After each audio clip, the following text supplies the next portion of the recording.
সুপ্রভাত বন্ধুরা, কেমন আছো সবাই? আশা করছি সবাই ভালো আছো, আমরাও ভালো আছি। সকালবেলা তোমাদের সাথে নিয়ে আবার একটি নতুন ব্লগ শুরু করে দিলাম। সকালবেলা চারিদিকে দরজা জানলাগুলো খুলে দিচ্ছি, কিন্তু কি খুলবো বলো তো, জানলা খুলতে না খুলতেই বাইরে এত রোদ, মানে কে বলবে এখন সকালবেলা, সকাল থেকেই ঠাটা ফোড়া, মানে বিচ্ছিরি বিভৎস একটা রোদ। যাই হোক, তাও তো দরজা জানলা তো সকালবেলা খুলতে হবে বলো, না হলে বাইরের আলো বাতাসগুলো তো একটু সকালবেলা অন্তত চলাচল করা উচিত। তারপর বেলার দিকে আবার বন্ধ করে দিই, কারণ তখন তো যেন লু বইতে থাকে। আর এই সকালবেলা বিছানাটা একটু গুছিয়ে নিচ্ছি। আর তোজো যে রাতের বেলা মানে পড়েছে, সেই বই খাতাগুলো এখনও পর্যন্ত খাটেই রয়ে গেছে। রাতের বেলা ওকে বলি যে গুছিয়ে নিয়ে শুবি, তো যাই হোক আমি ওগুলো গুছিয়ে দিলাম। আর এই বেডশিটগুলো চেঞ্জ করে নেব, অনেক দিন ধরেই ভাবছি যে আজকে বেডশিটগুলো পাল্টাবো। তা আজকে ভাবলাম না, আজকের এই বেড কাভারগুলো পাল্টে নিই, বালিশের কভার, বেড কাভারগুলো সব পাল্টে নিলাম। এগুলো সব কাচতে দিতে হবে। গরমে তোমরা সবাই সাবধানে থেকো। আর এই বেড কাভার না, একটু সুতির হালকা পাতলা বেড কাভার হলে ভালো হয়। একটু যদি অন্যরকম বেড কাভার হয় তাহলে শুতে যেন বড্ড গরম লাগে, যেন মনে হয় কাটা বিচ্ছে যেন। তাই সুতির যদি হালকা পাতলা বেড কাভার হয় তাহলে একটু গরমে রেহাই পাওয়া যায়। তাও গরম, মানে উপর থেকে যেন আগুন ঝরে, তাই না? নতুন ভিউয়ার্সদের অনুরোধ করছি, চ্যানেলটি প্লিজ সাবস্ক্রাইব করে সাপোর্ট করবেন, আমার পাশে থাকবেন, যাতে আমি ইউটিউব জার্নিতে এগিয়ে যেতে পারি। কারণ আপনাদের ভালোবাসা, সাপোর্ট ছাড়া তো কিছুই সম্ভব নয়। আর এদিকে চলে এসেছি তারপর রান্নাঘরে। আর এই যে পোস্ত, চার মগজ আর হচ্ছে সর্ষে একসাথে করে বেটে নিয়ে নুন হলুদ দিয়ে মেখে নিলাম। এরপরে ডিমগুলো সেদ্ধ করে নিয়েছি, সেদ্ধ করে ভাপা করব। কারণ অর্কিতের খুব ইচ্ছে হয়েছে ডিম ভাপা খাওয়ার। তাহলে ঠিক আছে, আজকে তাহলে ডিম ভাপাই হোক।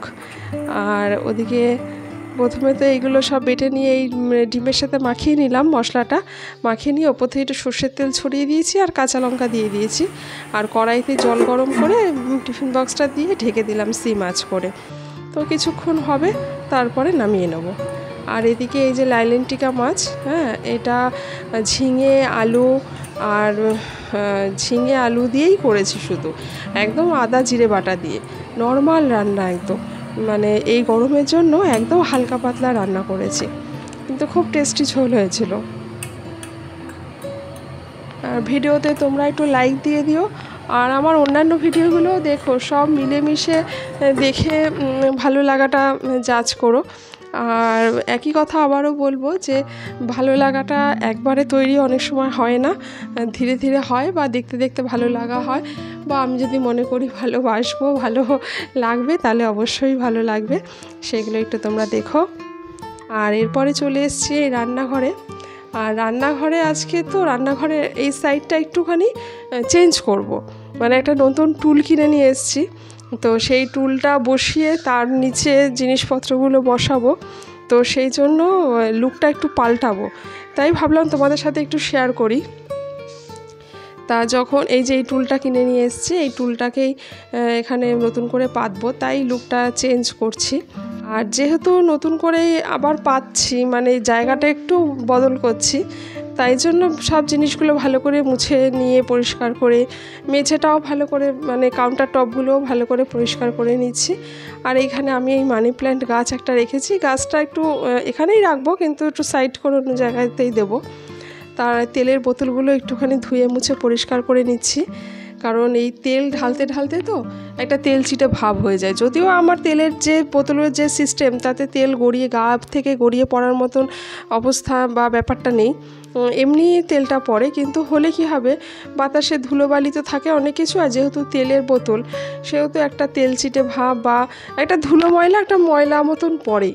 তো সেটাকে একটুখানি স্কচ ব্রাইট দিয়ে পরিষ্কার করে তারপরে ন্যাকড়া দিয়ে বারবার করে মুছে ধুয়ে নিয়েছি। মাঝে মধ্যেই যদি রান্নাঘরগুলোকে এরকমভাবে পরিষ্কার পরিচ্ছন্ন করা যায়, তাহলে কিন্তু মানে পোকামাকড় বা আরশোলা যেটা আমরা বলি, সেইগুলো কিন্তু খুব একটা হয় না। আর এই আরশোলাতে না আমার ভীষণ একটা অ্যালার্জি, মানে কিছুতেই আরশোলা আমি টলারেট করতে পারি না। মানে টিকটিকি বাড়িতে 2-4টে রয়েছে তবু ঠিক আছে, কিন্তু এই আরশোলা জিনিসটা আমার ভীষণ মানে বিচ্ছিরি লাগে। কেন জানি না, ওটা যেন আমার একদমই ভালো লাগে না। মানে ভয় ঠিক না, মানে একটু কেমন যেন লাগে একটু। আর এত ওড়ে মাঝে মাঝে, সেইগুলোও যেন খুব বিচ্ছিরি লাগে, একটু ঘেন্না ঘেন্না কেমন একটা লাগে। আর যে খাবার দাবারের মধ্যে যখন তখন উঠে চলে আসে। আর এইগুলো জার্ম তো শরীরের পক্ষেও খুব ক্ষতিকারক, তাই না? আর এইগুলো মুছে মুছে, এটা হচ্ছে ছুরি ধার দেওয়ার একটা যন্ত্র, কিন্তু খুব কাজের, খুব কাজ দেয়। তো এইগুলো সব মুছে মুছে এই সাইডে রেখে দিচ্ছি। আর যেগুলো নিচে এখানে রেখে দেওয়া যাবে ছোটোখাটো জিনিসগুলো, সেগুলো এখানে রেখে দিচ্ছি। আর এই সাইডের এই পকেটটা আছে, এই পকেটের মধ্যে যে ছোটো ছোটো ট্রেগুলো আমার আছে, সেই ট্রেগুলোকে এইখানে রেখে দিচ্ছি।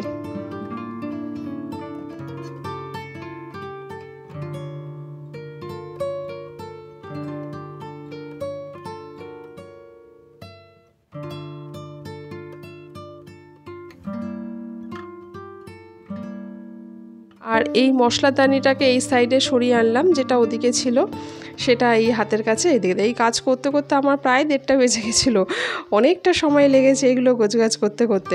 দেখে মনে হচ্ছে একটুখানি সময়। দেখেছো, এই মশলাদানিটা এদিকে সরিয়ে আনলাম, যেটা ওদিকে ছিল, ওই টুলটার ওদিকে ছিল, আর ওই দিকটায় ওই সেটটা ওদিকে পাঠিয়ে দিয়েছি। আর এই হাতের কাছে এদিকে মশলাদানিটা নিয়ে চলে এসেছি। তার কারণ এই গ্যাসের পাশে যখন আমি জিনিসপত্রগুলো রাখি, টুলটা এদিকে রাখলে অনেকটা জায়গা আটকে যাচ্ছে, তাই জন্য মশলাদানির সেটটাকে এদিকে নিয়ে এলাম। আর এদিকে এই যে মানে চামচ ঠামচ এগুলো রাখার জন্য আমার পুরনো একটা এরকম হ্যাঙ্গার ছিল, তো সেটাকে নিচে রেখে জায়গা নষ্ট না করে ওপরে এই ক্লিপগুলো থাকে, এগুলো অনলাইনেই কিনেছিলাম, এই ক্লিপগুলো দিয়ে ওপরে ঝুলিয়ে রেখে দিলাম। আর যেগুলো আমার হাত মোছা ন্যাকড়া বা বাসন মোছা ন্যাকড়া, সেইগুলো একটা বক্সের মধ্যে করে এই টুলটার উপরে রেখে দিলাম। এইভাবেই এটাকে গুছিয়ে নিলাম। তবে বেশ অনেকটা জায়গা বেরিয়েছে আর অনেকটা সুবিধাও হয়েছে। মাঝে মাঝে একটু লুক বদলাতে ভালো লাগে, সবসময় কি আর একরকম ভালো লাগে? তো যখন যেমন সুবিধা হয়, আবার এরকম থাকুক কদিন, তারপর আবার নয় লুকটা একটু চেঞ্জ করব। আর আমার এই ছাদ বাগানে নতুন ফুল হয়েছে, তাই তোমাদের সাথে শেয়ার করলাম। জবা ফুল, 2 রকমের জবা ফুল ফুটেছে। তাহলে আসছি, সবাই ভালো থাকবেন, আবারও দেখা হবে নেক্সট ব্লগে।